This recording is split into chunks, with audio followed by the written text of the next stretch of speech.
All right. Good morning, everyone. Let me start with what the agenda is for today. So, as you can see, we have quite a bit of tips to go through. All right. So I'll start off with a bit of an introduction. Then I'll go into what it is actually that PSLE markers do when they go for their marking exercises. Okay. Then I'll also talk about the English paper one topics, which is your three pictures and a theme, right? And then I'll go into what makes a good composition. Okay, then that part will take a bit more time because I'll be going through the strategies that I use to teach my classes. Of course, it won't be every single thing that I use because there won't be enough time in the 1 hour. I will have one sample story to share with you guys to showcase the kind of story that will actually score quite high for PSLE markers. Then after that, I will also talk about how parents can help their children at home, how they can encourage them to write better. And we'll end off with a Q&A. Okay, without further ado, let's start. Okay, so for those of you who are not familiar with who I am, besides seeing me on Facebook, helping on the PSLE English Mastery page as well as the PSLE support page. My name is Teacher Leroy. I used to be an MOE teacher for more than 20 years, actually about 20 years.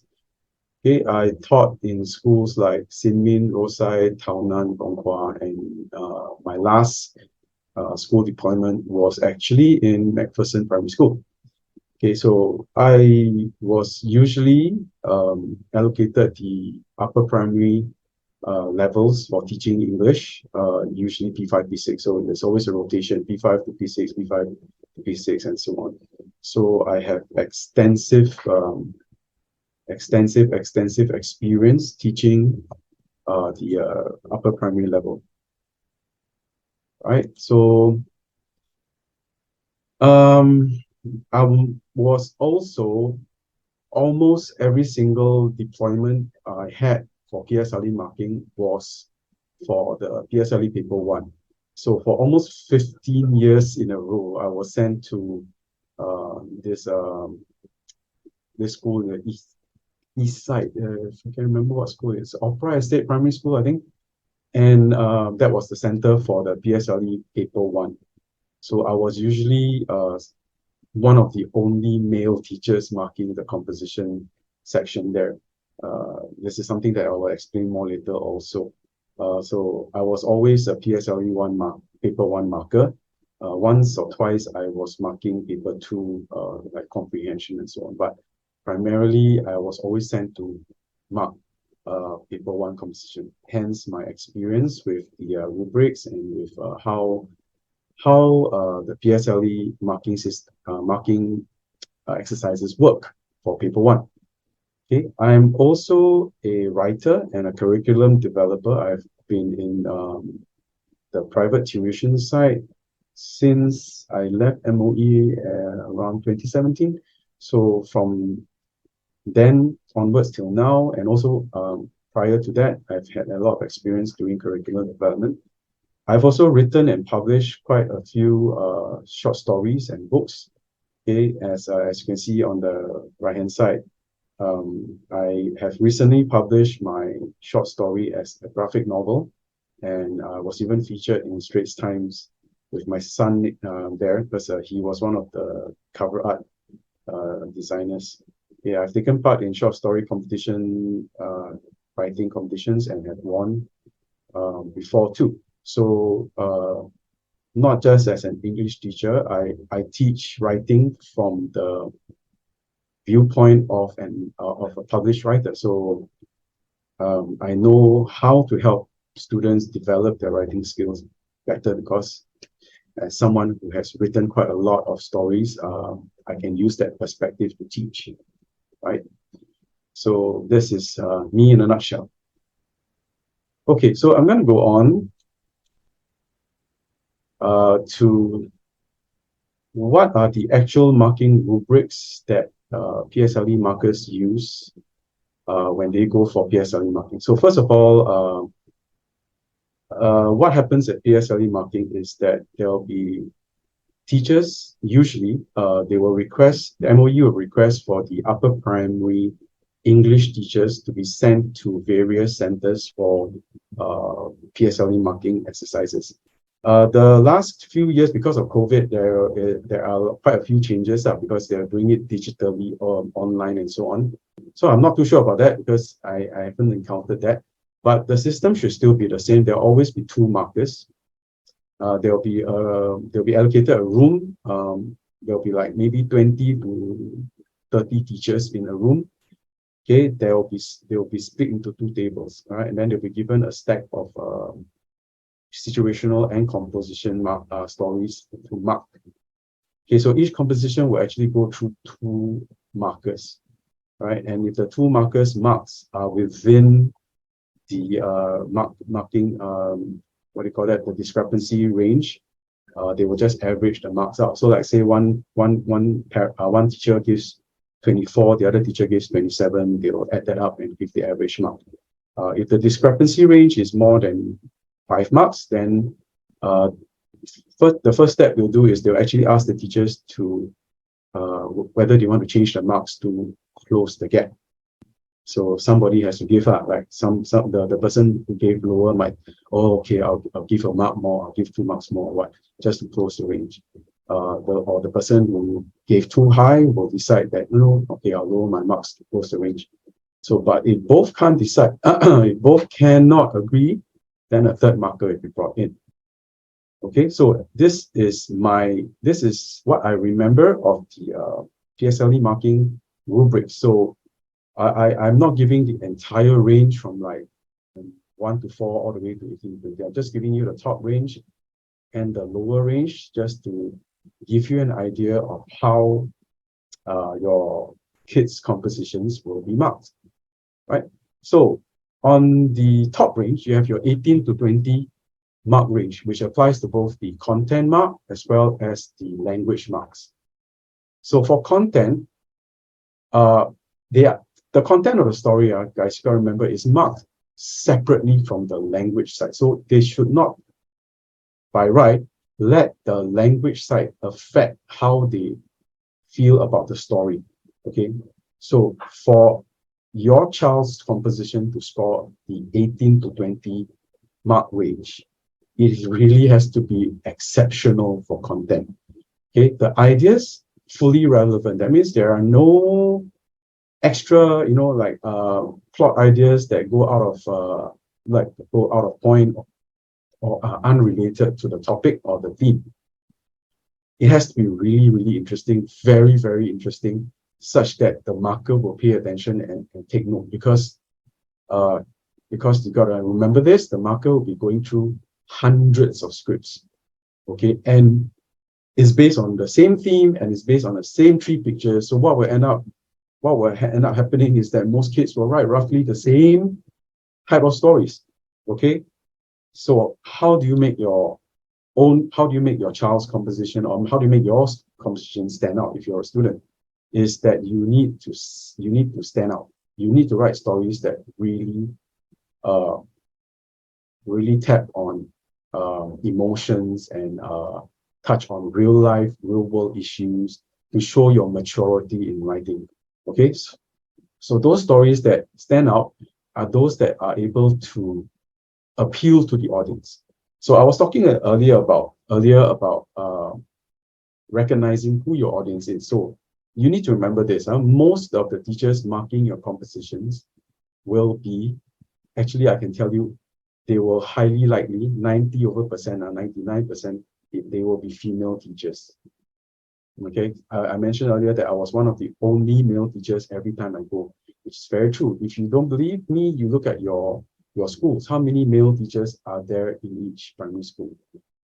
Out of 100 teachers, maybe you get 20, right? 20, 25, 30 at most. Out of these 30 teachers, how many of them teach English? There'll be even fewer than that, maybe 10.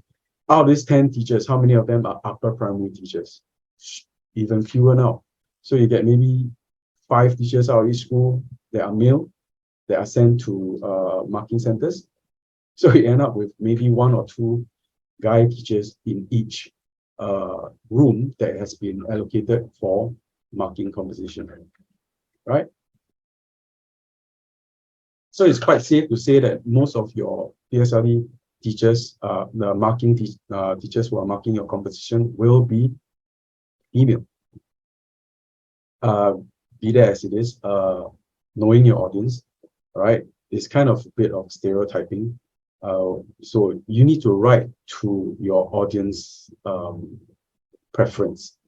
You're not writing a story for yourself here. So when you write compositions, don't be indulgent. Don't indulge in your own fantasies or your own passion for, especially the boys who want to write a lot of silly stuff or comical stuff or action fighting and all that. I'm not saying you can't. You should include action. You should include a lot of funny jokes or elements and all that. But you need to remember at the end of it all, who is reading your story, right? So for those people who want to make their story stand out, I tend to teach my students to write very powerful, emotional stories that touch the heart, that appeal to the audience's own experiences and so on, right? So the story becomes highly interesting. So you don't want to write the same thing as everybody else, because then you end up with the same marks as everybody else. Hope you understand what I mean by that. Okay, so your content has to be very interesting, and your ideas have to be fully developed. So we'll talk about that later on when we go to the 5-part story. So for language, this is where it gets very difficult to score very high for language. Those kids who usually score very high for language, the 18 to 20 band, literally you can't find mistakes in your compo. Okay, at the very most, you find 1 or 2 very minor punctuation or grammar mistakes. There'll be really hardly any errors, 1, 2 at all, at most. Okay, and when they are writing at that kind of level, you will notice their vocabulary is also fantastic. Okay, they do not use like overblown words. They do not use over bombastic words. They use the exact type of words or verbs or adjectives that are needed for that situation. They do not use bombast. They do not throw big words. Okay. Also, they're very good at sequencing and paragraphing and linking their ideas.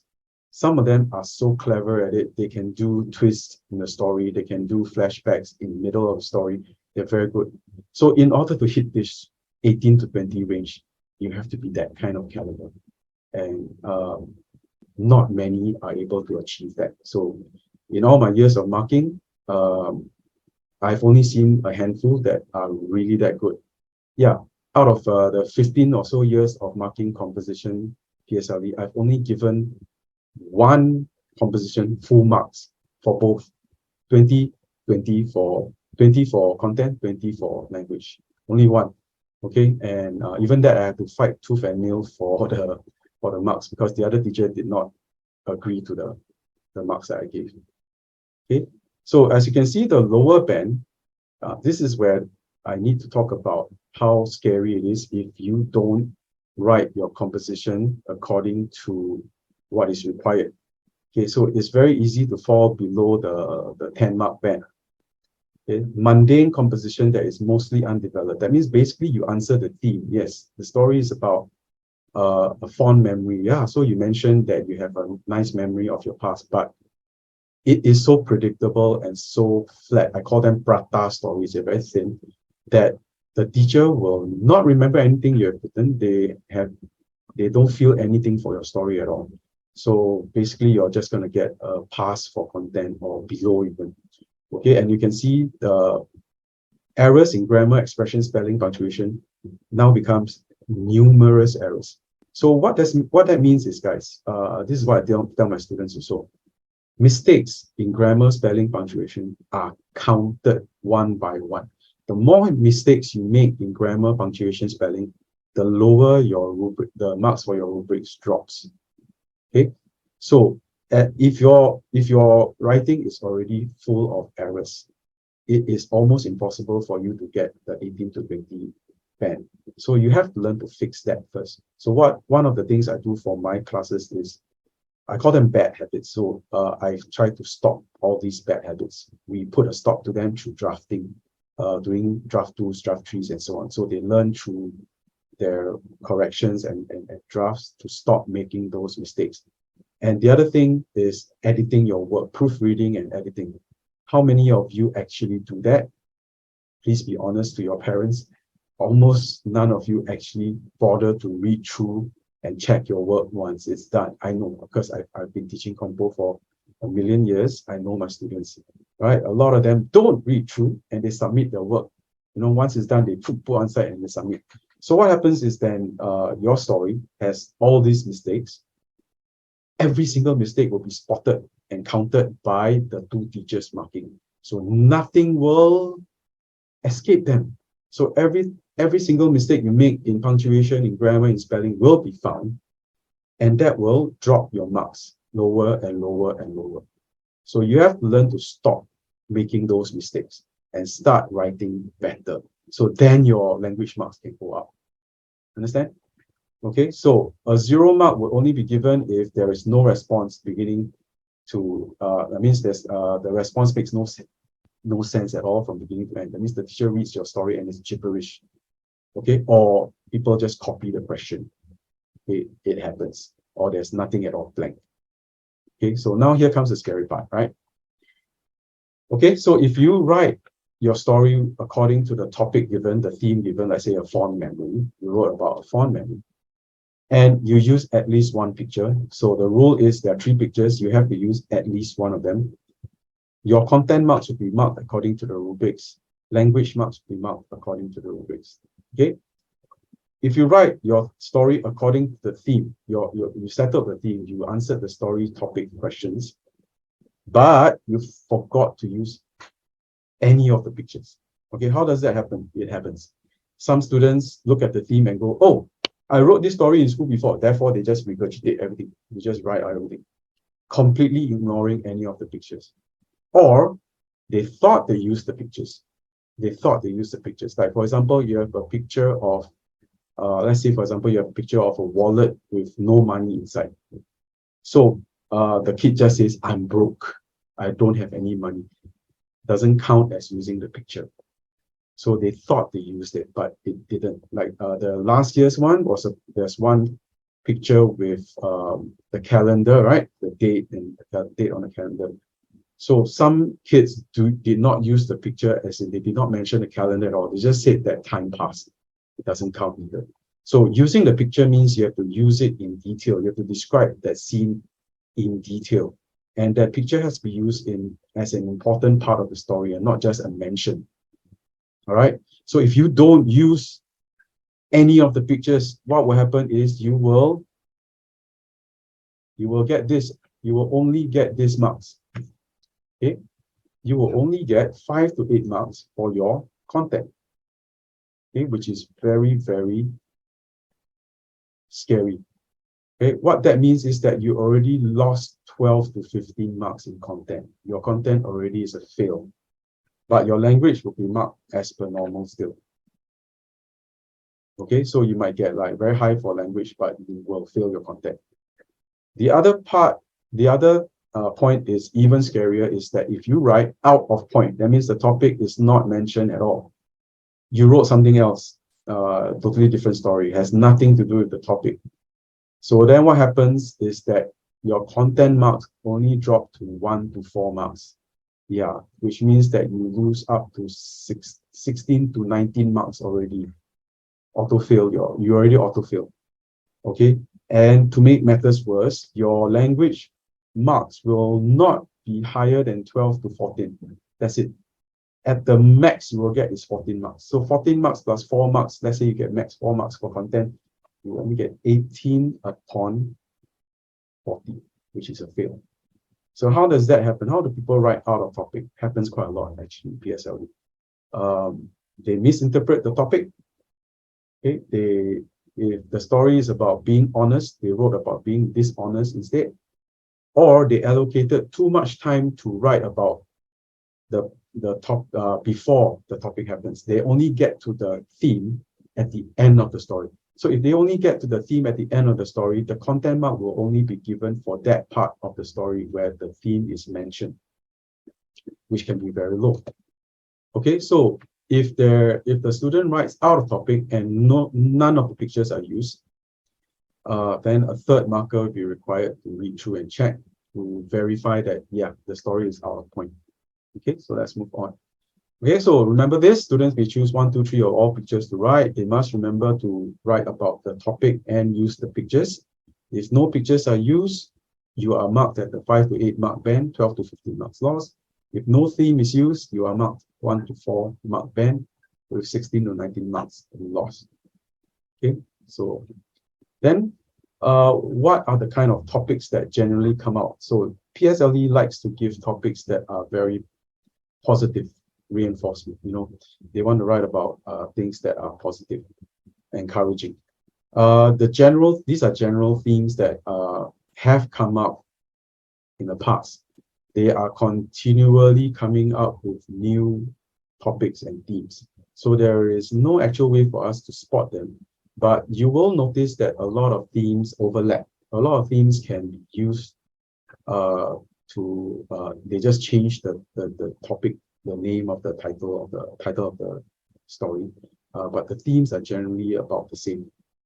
Okay, so you can take note of this general theme. So a lot of times there'll be stories about determination, courage, compassion, integrity, and so on. Right. So we try to here at Chalkboard, we try to use themes like that. Also, we try to use themes that are very general, things that students, you guys can have experience in real life and can use your own experience to write about. Okay, if not, you can also tap on your knowledge of, from reading books or watching movies and use that to write better stories. Okay, in fact, I encourage students to read very widely and also to watch movies. Movies are a great source of inspiration for stories. Okay, TV shows too, of course. So what makes a good story? There are a lot of factors that make a good composition. The very basic of which is you need to be able to plan a good story. So here at Chalkboard, we teach how to write stories in the 5 parts. Okay, so this is called the 5-part story mountain. So generally it looks a bit like that, but this is kind of a misrepresentation because a story is never symmetrical like this. Okay, so a lot of teachers use this model, which I don't. The model that I use to teach writing is actually this model. As you can see, it's asymmetrical, which is more typical of stories. Okay, so stories usually fall into this pattern. We always have the intro to the story. We start off with a hook, something to grab the reader's attention.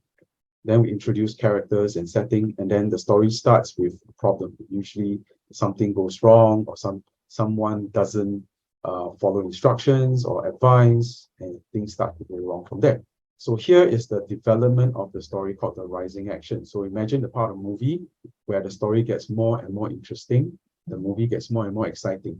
Right, why does your story get more and more exciting? Because your character has to go through events like that have complications, story problems for them to overcome from one to the other.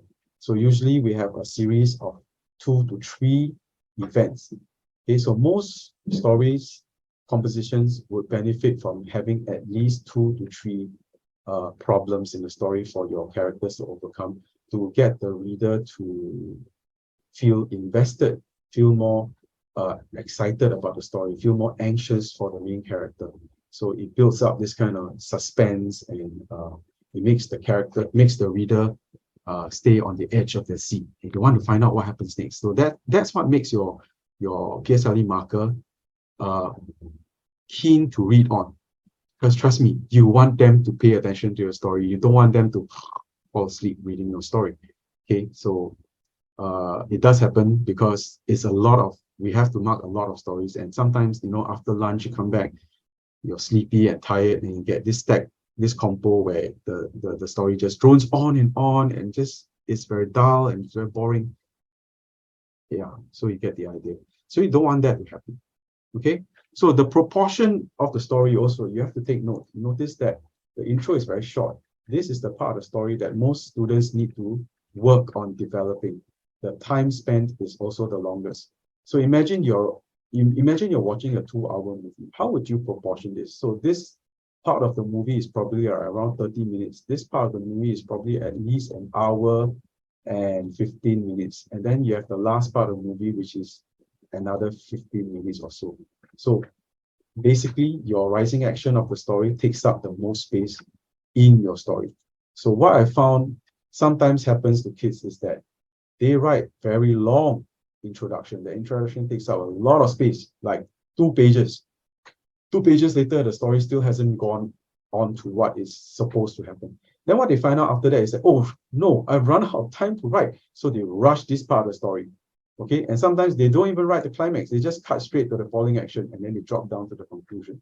So it makes a very unbalanced story. Okay, sometimes even worse, kids rush to the conclusion of rush to the climax of the story. And then they find that, oh no, my story is too short. So they spend a lot of time writing the falling action. Like, who wants to read a story like this, where the main action and the climax happens like 45 minutes into the story? And then the other 1 hour and 15 minutes, what do you do? Imagine this was a movie. Would you want to watch that, right? Okay, so you need to learn how to proportion your story well. You need to learn how to hook your reader, get your reader to be invested in your story so that they want to keep turning the pages, and then really, really satisfy them with a big bang, the dramatic turn. This is your climax.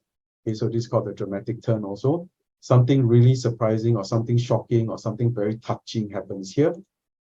Okay, and then after that, we go to the falling action where the emotions and reactions are laid out. Because this is part of the movie where all the romantic music plays or the excitement is over already. This is the part where things are resolved. And then you get to the conclusion. So for the conclusion, we usually want to try to tie it back to the beginning of the story. So we create something called a circular ending story, which is a very, very powerful method of starting and ending stories, which I teach my students to use because it is unique. Most students don't know how to use it. And you will notice this in a lot of movies, a lot of books also. They like to start and end with the same ideas or actions. Okay, so this is something called circular ending. Okay, all right, so to go into more detail, what is the 5-part story? So for the intro, we like to start with hooks. I teach this in my workshops, how to write very good hooks and all that to grab the reader's attention. Then we also want to go on to the setting. We try to set the scene of the story. Where is it happening? When is it happening? We want to create characters. So what I teach my students to do is to create characters with something called the backstory. Okay, this is a secret ingredient that you will notice that I use a lot of this in my students' lessons. Okay, creating a backstory is very important because it makes your characters much more believable and sympathetic. You create that connection with the audience. Okay, then we want to go to the rising action where this is your main part of the story. Like I mentioned, all the suspense and tension and excitement is built, which leads to our climax. Okay, so make your climax stand out, make the most dramatic part of your story really stand out. It should at least be 1 paragraph to 2 paragraphs. It cannot be 1 sentence. Oh, we took part in the competition and we won. That's your climax. Over in 1 second. It shouldn't be like that. Also try to use your main characters to solve their own problems. Don't delegate. A lot of students like to call police, call teacher and all that. So what that does is imagine a movie and your main character does that. The main character doesn't solve his own problem. He calls another person to do it for him.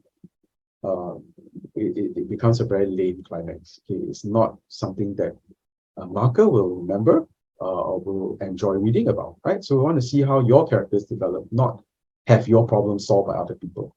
Okay. Then we talk about the falling action, which is what happens after the climax. So after the most dramatic scene in your movie, what happens next? So usually this is the emotional scene where gratitude, thankfulness, remorse or guilt, all that usually show that there. So we clean up whatever is needed to clean up, and then it leads to your conclusion.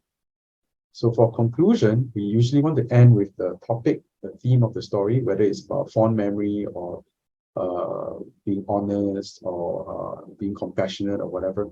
We want to use that at the end of the story to remind the writer, remind the reader, the marker, that our story is on point. Okay, and also to remind yourself to write according to the topic. A lot of students don't do that at the end of the story and end up changing the theme at the end of the story to something else, which is going to lead to you losing marks for content. Because the story is not about something else. It's not about another theme. You should come back to the main theme of the story, right? And also you need to make your story memorable. Let me tell you, the honest truth is that most teachers usually remember the endings most. Okay, the endings will always strike us most. Makes us remember your story better. So like I said, the student that I gave 40 upon 44, her story will always remain in my mind. I always remember it because the ending was so unique. Okay. She actually ended with an unexpected twist at the end of the story, which even with my experience, I did not foresee it. So if you want to know the story about it, you can join one of my writing workshops. This is usually where I tell that story. Okay, and circular ending is a very simple but powerful way to end your stories with. So basically, you start the story with doing or saying something or doing an action. At the end of the story, you repeat that same action again. Okay, what it does is it links your whole story together. There is a very coherent theme, and the marker will take note that you have actually planned the story in such a way that it connects, and that will impress them. Why? Because most students don't plan the story. They just get the topic and they start writing. So what happens to those stories is that they are just rambling ideas. Idea one rambles onto idea two, rambles on to idea three. There is no coherence. There's no running theme in the story. So it becomes very immature and it's just not coherent. So having a circular ending helps you tie up everything in a nice, neat bundle, and that will really, really impress your marker. Okay. The next thing I want to talk about is how to use show and not tell in writing your stories. Okay, so show not tell is a skill that I teach in my classes. It's descriptive writing. So descriptive writing is where you really put in details to your story. A lot of kids end up writing very, very short and thin stories. Usually it's because they don't know how to show. To them, you ask them to describe something, I tell you, describe the scene. Oh, he fell down. Can you give me more details? What else can I say? He fell down means he fell down. That's the response I get from a lot of my students. Yeah. And oh, can you express the character's emotion? He was sad. Can you tell me more and describe more? What can I say? He's sad, no? He's sad means he's sad. They can't express with more details. So something that they need to learn about is how to break down all these ideas into better or more detailed descriptions. So this is something that I teach during my workshops also. It's called using show not tell. So basically, I divide my kids' writing into these three types of writing that they usually are lacking in details. Number one, emotions that I mentioned. So how do we describe emotions better? The easy way to do is to actually use body language. So when you want to describe an emotion, try to break it down into a few body language tells, body language descriptions. Okay, like if you want to describe somebody being sad, what does that person do when he's sad? Okay, or you want to describe a person being angry, How does that person express anger? What does he do? What I usually ask my students is, how do you know when your parents are angry with you? How do you know when your mom is angry with you? They'll tell me, oh, her face turns red, or she's holding a cane. Okay, oh, or she shouts my name out in full. That's the sign that they are angry. So kind of funny stuff like that I hear from them. Okay, so use body language to describe instead of using adjectives to describe. So that's one way I tell them.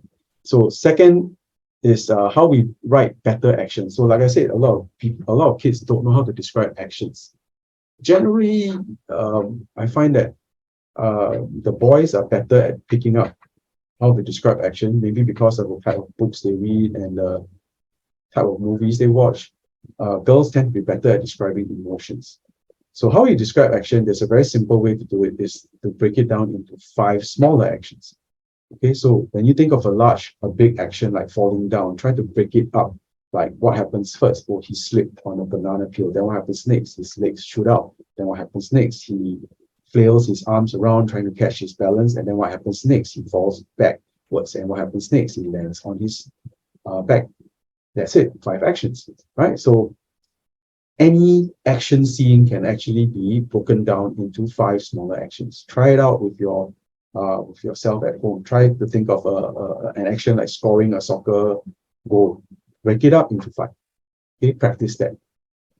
The third skill is in writing scenes. Scenes can be, any situation that a character is in, like the character is describing weather, or the character is entering a dusty room, or the character is touching something. So I call that interaction. How does your character interact with the scene? How do you know when a character is feeling cold? When he or she pulls the sweater closer together, or she zips up her windbreaker, or how do you know when the weather is windy, when your hair is blowing all over your face? So have your character interact with the scene that you want to describe instead of telling the reader what the scene is. So generally, that's what we mean by describing through interaction. Moving on, because we're a little bit late. Okay, so I have a composition here to share with you. It's called a fond memory. I wish I had time to share more. This is taken from our latest compilation of good stories. So you can actually purchase that from us. But if you have signed up for this, and you later on when you fill out the feedback form for us, you will get our previous year's compilation for free. Each story is accompanied with my feedback and also with annotation that tells you what kind of skills are used. So it is actually quite good to collect that. Right, so I just want to very quickly go through. So if you can take a look at this story here, it's written by one of our students. All right, so just bear with me. Okay, read through it, okay, and I will give you some time to read through, and I'll go through it at the same time. All right, so just take a look at the story. Okay, so the story starts off with dialogue using a flashback hook. Okay.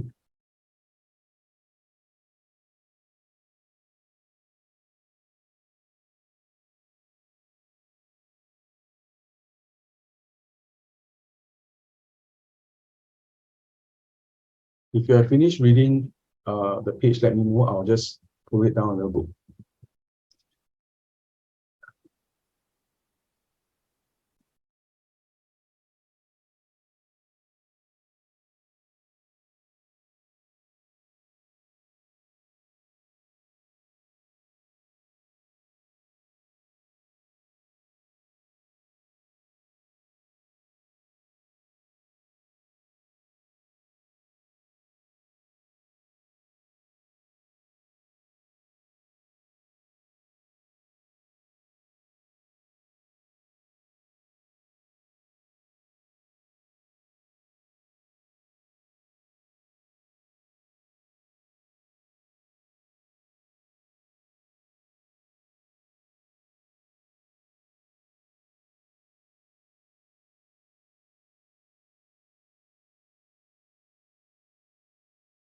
All right.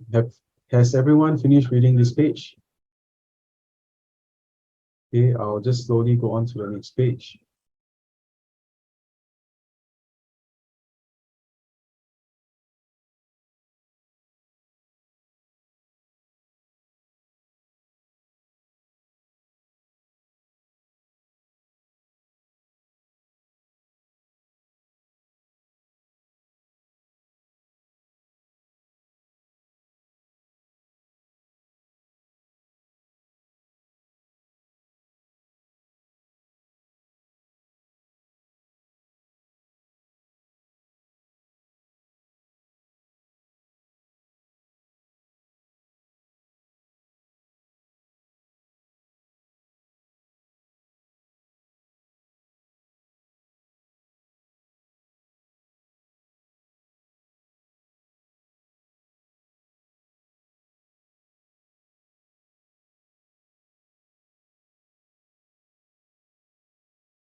Okay, has everyone finished reading it? So I really enjoyed this story. As if I were a PSLE marker marking this story, would definitely get at least a 36 to a 38 mark.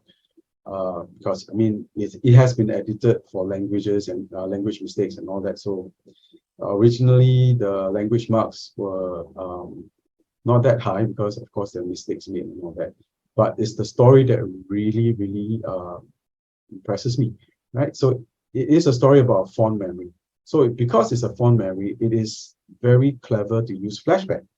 Okay, so the flashback actually also uses a circular ending because it starts off with finding the toy George and then ending up with going back to bring George back to the playground together with him to play with his friend. So it's a very cool way to connect the story. Okay, and the techniques used in the story are also very mature. Okay, he's able to use the backstory in a very understated way. He's using good techniques like repetition and hyperbole to make the story stand out more. Right, so this is an example of a story that will score pretty high. Okay, so how can parents help to encourage kids to write better? Number one, of course, you need to read widely. Okay, I know that is a very difficult task in today's world, given all the digital distractions that our children have. I know, trust me, I have two kids. But encouraging them to read from young is really the key to developing good writing skills. Kids who don't read, they generally will not enjoy writing, and they will not get good at it. It's a skill. It's a skill that needs to be practiced and improved on. You don't get good overnight. You know, you can't get, you don't get, it's like music, you know, you don't get to be Mozart overnight. Okay. And not all kids will be like Mozart either, because not all kids will have that innate skill in writing. Some kids are just able to do that, some aren't, but all need practice. If you practice enough, you work at your skill enough, you will get better, you will get good. Reading widely. I also encourage students to more watch more movies and watch drama series and all that. I mean, not to the extent of being addicted or obsessed with them, of course, you know, everything in moderation and all that. But movies are really a rich source of ideas to help your children be able to come up with unique plot lines or adapt from them to make the story better. Okay, it's all about borrowing ideas from the world around them because they being young children, have no worldly experience yet to speak of, right? So they can't write really great stories. So how can you expect them to write mature and thoughtful stories when they are not, they're still children? So reading widely helps them to get that experience, okay? And watching movies does that too. Number two, writing a journal. Keeping a writing journal helps too. So whatever you read or watch on screen, keep a journal, jot down the ideas. Next time you write a story, think, can I apply this idea? Can I use these words? Can I use this sentence? So if you find good words, good phrases, good sentences, jot them down to story ideas, endings, hooks, startings. All these things can be written down in a journal. So if you keep a journal, that's a good way to help you become a better writer. A lot of good writers, they always keep writing journals.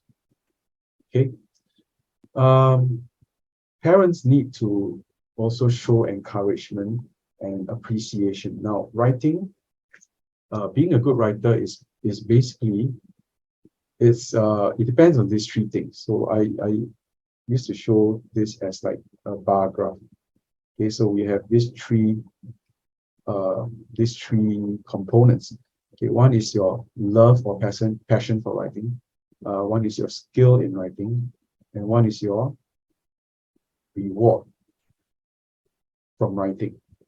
Okay, so if your reward level is low, okay, you won't feel any passion or love for writing, so it's going to be low. Okay, and if your reward is low, your passion for writing is low, what happened to your skill in writing? You will also be low. Okay, but let's say one day you wrote a story that you enjoyed writing. Okay, you enjoy writing it, right? Because it's a topic that resonated with you and it's something that you enjoy doing. So what happened then is maybe your teacher gave you a very high mark for that. Your reward level goes up. Okay, your reward level goes up. What happens now is that your next time you write the story, you will actually put in more effort. Okay, you will actually put in more effort and you will feel that you enjoy writing more. So what happens when you enjoy writing more? Your reward level goes up again. And reward level goes up again, you try harder next time to score higher. So your skill level also go up. Your skill level goes up, your enjoyment goes up, your reward level goes up again. So these three are all interdependent in that way. All right, so most students find that there is no reward for them in writing. True or not? You don't see a sense of, you don't feel that your writing is appreciated. Nobody tells you you've written a good story. You don't get any prizes for it. So they feel that, why should I bother? So if you can help, when your child has written a good story, maybe you want to pin it up on your home notice board, or maybe you want to send it to your friends or your relatives to read. That kind of appreciation and encouragement really helps them. It makes them feel proud of themselves. They feel that they have achieved that, and it is addictive.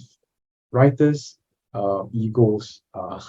This is why we write. We have an ego that needs to be sustained. If we don't have that, if we don't sustain that ego, we don't want to write. We don't feel like writing.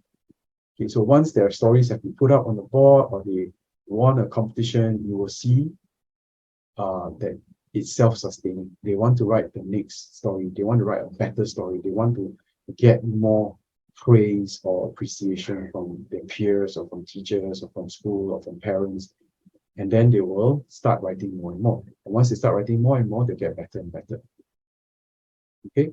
And lastly, of course, is practicing. Practice.